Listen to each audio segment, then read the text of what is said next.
जय श्री राम।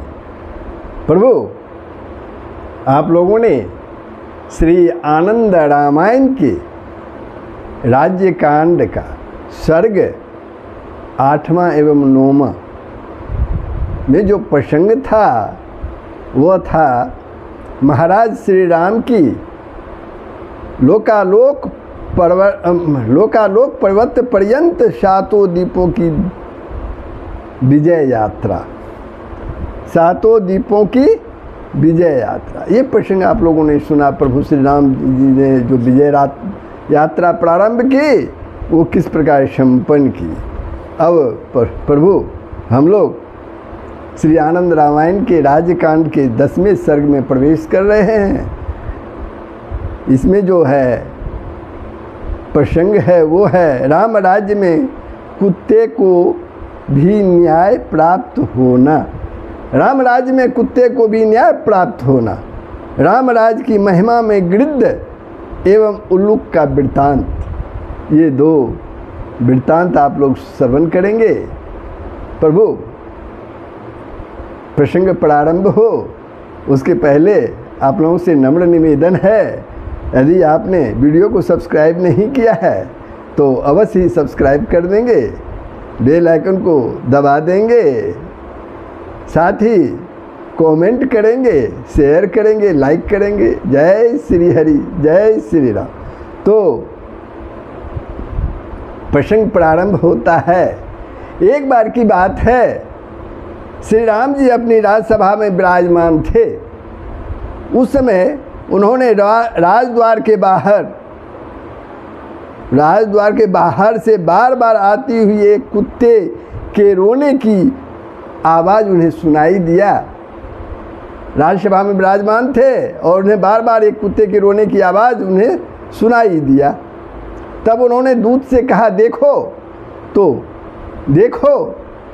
वह इतनी ऊंची आवाज़ में क्यों चिल्ला रहा है।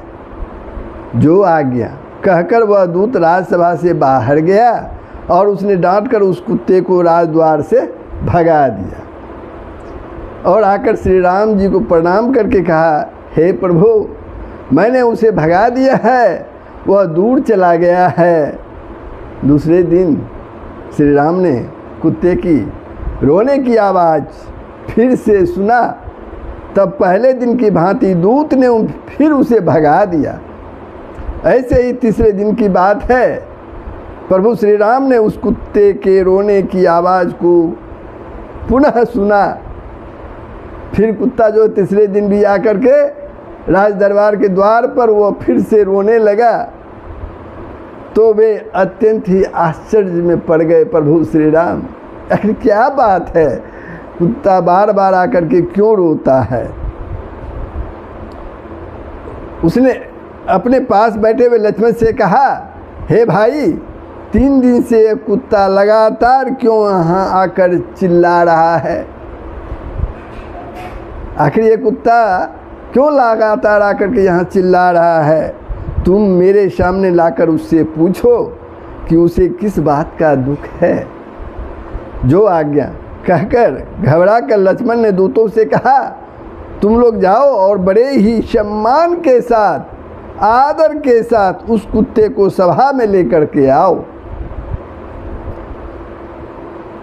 जो आज्ञा कहकर दूत निकल पड़े और जाकर कुत्ते से कहने लगे, तुम्हें श्री राम ने बुलाया है, प्रभु ने तुम्हें बुलवाया है, अतः तुम हमारे साथ उनके समीप चलो। आज तुम्हारे पूर्व पुण्य के प्रभाव से भाग्योदय हो रहा है। जो तुम श्री राम के दर्शन करोगे। श्री राम के सेवक के वचनों को सुनकर वह कुत्ता उनसे कहने लगा, देव मंदिर, जग भूमि, हवनशाला, तुलसी का बगीचा, सभा, मठ, राजभवन, गौशाला, पूज्य तीर्थ, देवालय, पाकशाला, स्नान संध्या आदि के स्थानों में जाने के मैं योग्य नहीं हूँ। इन स्थानों पर जाने का योग्य मैं नहीं हूँ। प्रभु श्री राम से आप लोग बताएं कि कुत्ते की योनि पाप योनि है, कुत्ते की योनि पाप योनि है। उस कुत्ते की बात को सुनकर आश्चर्यचकित हुए वे दूत प्रभु श्री राम के पास आए और उनकी बातों को श्री राम से निवेदित किया दिया। प्रभु श्री राम कुत्ते के संदेश दूतों के मुख से सुनकर हंसने लगे और सहसा ही दूतों से कहने लगे, शीघ्र ही मेरी खड़ाऊं ले आओ।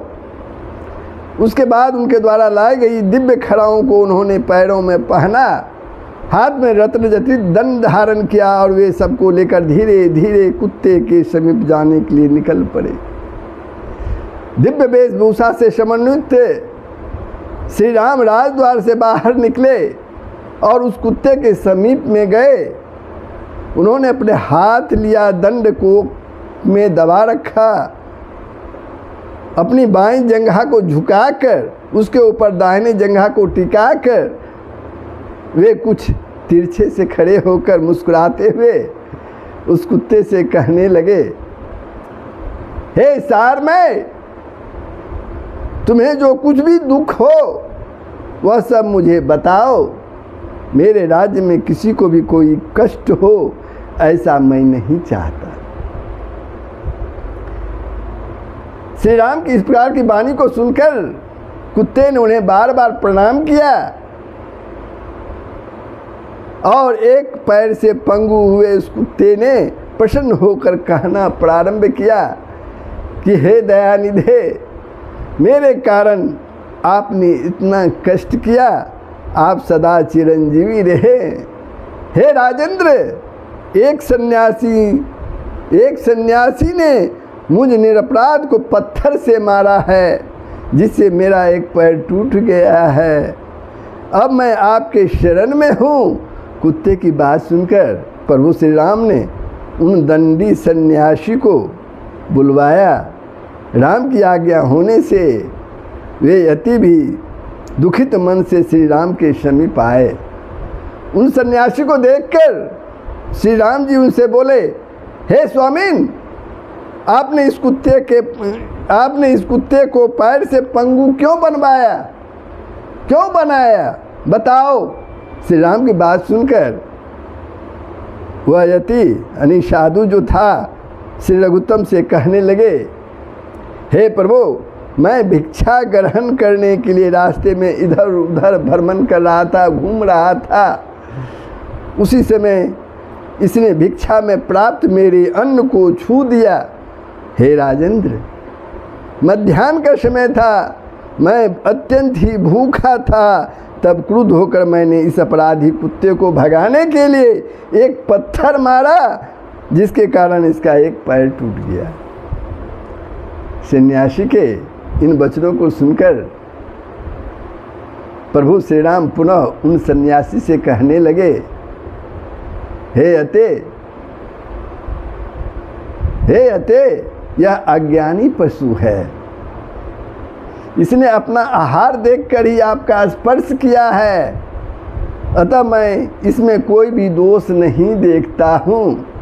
यह अपराधी नहीं है बल्कि इसमें आप ही इसके अपराधी हैं, अतः आप दंड के भागी हैं। सन्यासी से इस प्रकार कहकर श्री राम उस कुत्ते से बोले, हे सन्यासी, तुम्हारे अपराधी हैं। कुत्ते से बोले, ये सन्यासी तुम्हारे अपराधी हैं, अतः मैं तुम्हें इन्हें सौंपता हूँ। तुम इन्हें जो भी दंड देना हो वह देकर सुखी हो जाओ, वह दंड देकर तुम सुखी हो जाओ। श्री राम के वचनों को सुनकर कुत्ता प्रभु श्री राम से कहने लगा, हे प्रभु, इस सन्यासी को शिवालय का महंत बना दिया जाए, अधिपति बना दिया जाए, ऐसा ही हो। यह कहकर प्रभु श्री राम ने उस सन्यासी को एक पालकी में बैठाया, माला, वस्त्र, चंदन आदि से प्रसन्नता पूर्वक उनकी पूजा की और विविध वाद्यों की ध्वनि के साथ, नृत्य गीत आदि के साथ बड़े ही समारोह पूर्वक उन्हें शिवालय में ले जाकर वहां अधिपति के पद पर नियुक्त कर दिया प्रभु श्री राम ने। उस समय सन्यासी ने मेरा भाग्योदय हुआ है यह समझा, जो कि उनकी अज्ञानता थी। उसके बाद प्रभु श्री राम ने अपने सभासदों के साथ पुनः अपने राज्य सभा में प्रवेश किया। श्री राम के द्वारा किए गए इस कौतुक को देखकर पूर्ववासियों ने श्री राम से कहा, हे प्रभु, उस कुत्ते ने सन्यासी को इस प्रकार का दंड क्यों दिया? उस कुत्ते ने सन्यासी को इस प्रकार का दंड क्यों दिया? कहाँ तो ये सन्यासी भिक्षा मांगने के लिए इधर उधर घुमा करते थे, फिर दंड स्वरूप उन्हें यह महंत का महान पद प्राप्त हो गया। इससे तो उनके लिए बहुत ही प्रसन्नता की बात हुई। यह तो कोई दंड नहीं हुआ प्रभु। पूर्ववासी की इस प्रकार की वचनों को सुनकर राघव कहने लगे, आप लोगों को उस कुत्ते से ही इस विषय में पूछना चाहिए, क्योंकि दंड उसी ने निर्धारित किया है, वही आपके संदेह का निवारण करेगा। ठीक है, ऐसा कहकर उन नगर निवासियों ने कुत्ते से प्रश्न किया। तब वह कुत्ता कहने लगा कि आप लोग मैं जो कहता हूँ ध्यानपूर्वक सुने।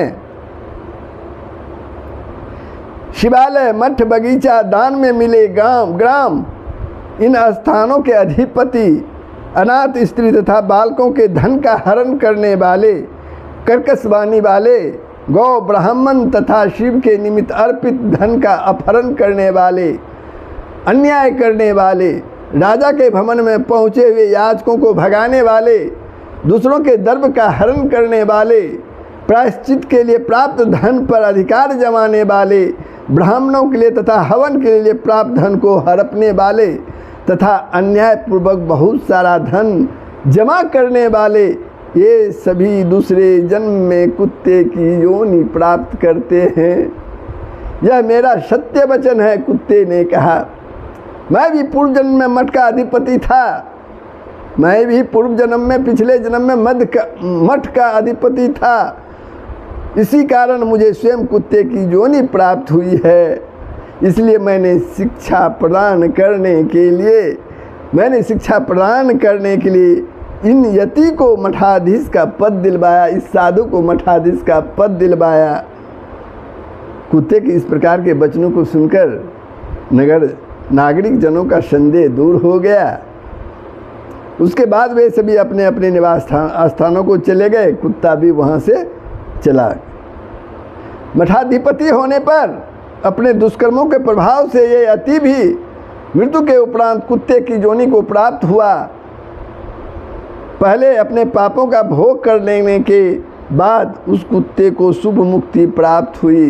किंतु हे शिष्य, गुरु रामदास जी अपने शिष्य से कहते हैं, किंतु हे शिष्य, यह अति जो कुत्ते की योनि को प्राप्त हुआ, वह अपने कार्य को पूर्ण करने के लिए दूसरे स्थान पर चला गया और उसकी मृत्यु अयोध्या में न होकर दूसरी जगह हुई। अतः उसे मुक्ति प्राप्त नहीं हुई। अयोध्या में जो मृत्यु को प्राप्त होता है, उसका पुनर्जन्म नहीं होता। अयोध्यायाम मृतानाम च पुनर्जन्म न विद्यते। कहाँ वह सन्यासी जो कुत्ते की योनि को प्राप्त हुआ और कहाँ वह कुत्ता जो उत्तम गति को प्राप्त हुआ। किसी का भी मुख देखकर न कोई अन्याय होता था और न पक्षपात की बात होती। राम राज्य में न अन्याय होता था, न पक्षपात की बात होती थी। श्री राम के राज में सदैव सत्य की, न्याय की विजय होती थी।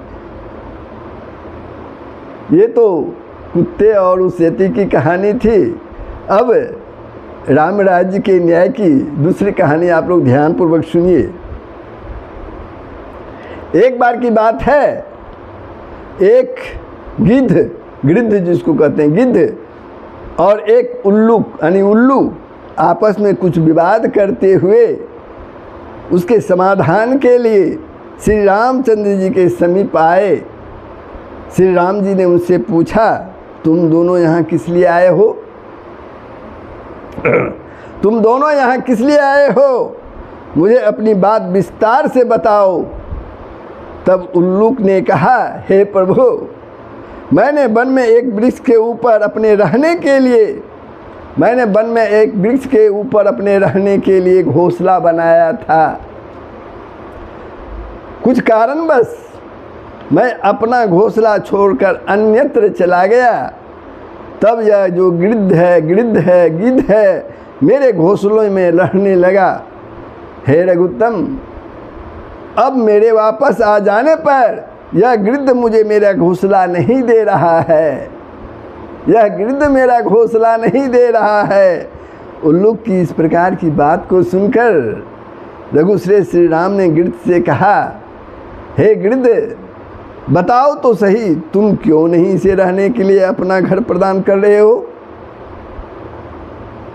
इसका अपना घर तुम क्यों नहीं प्रदान कर रहे हो?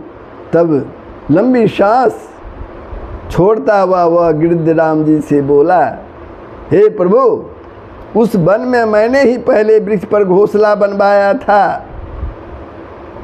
मैंने ही पहले उस वृक्ष पर घोंसला बनाया था। उसके बाद जब मैं कुछ समय के लिए बाहर चला गया तो यह उल्लूक कुछ दिन मेरे घोंसले पर ठहरा।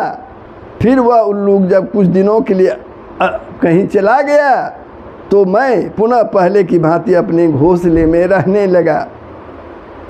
हे प्रभु, यह उल्लूक घोंसलों के लिए व्यर्थ ही मुझसे लड़ाई कर रहा है। हे राजेंद्र, आप इसकी बात सत्य मानकर अधर्म मत कीजिएगा। आपके वंश रघुवंश में कोई भी अधर्मी नहीं हुआ है। उसके बाद श्री राम ने उन दोनों से कहा, जब तुम लोगों ने रहने के लिए घोंसला बनवाया था, इसका कोई साक्षी है तो बताओ। इस पर वे दोनों बोले, महाराज, साक्षी तो कोई नहीं है, कोई गवाह नहीं है महाराज। तब श्री राम मुस्कुराते हुए उपस्थित जनों से बोले, यह भी एक विकट समस्या मेरे सामने आ गई है। इसका किस प्रकार न्याय किया जाए, किसे घोंसला प्रदान किया जाए। श्री राम के इन वचनों को सुनकर सभी आश्चर्य में पड़ गए।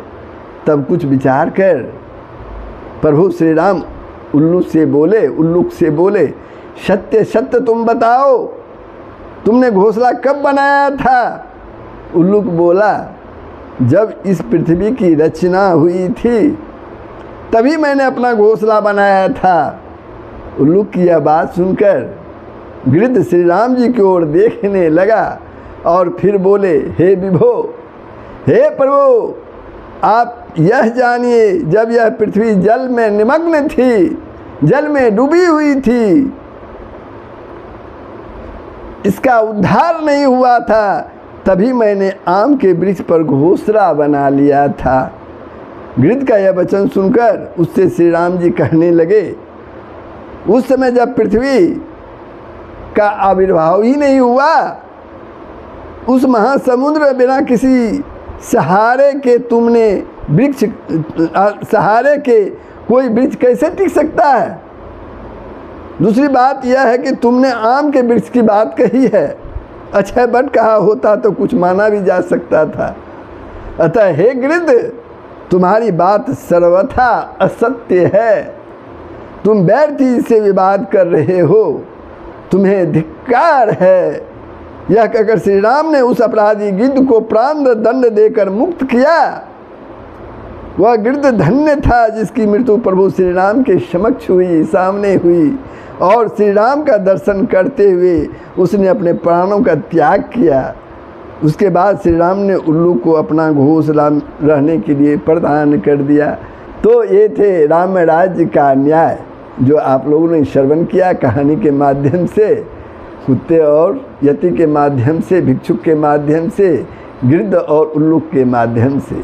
प्रभु ये प्रसंग कैसा लगा कमेंट में अवश्य बताएंगे। साथ ही आपसे निवेदन है, अगर आपने वीडियो को सब्सक्राइब नहीं किया है तो अवश्य सब्सक्राइब कर देंगे, शेयर करेंगे, लाइक करेंगे। जय श्री राम। सबका कल्याण हो, पूरे विश्व का कल्याण हो, यही सनातन धर्म का मूल तत्व है। जय श्री हरि।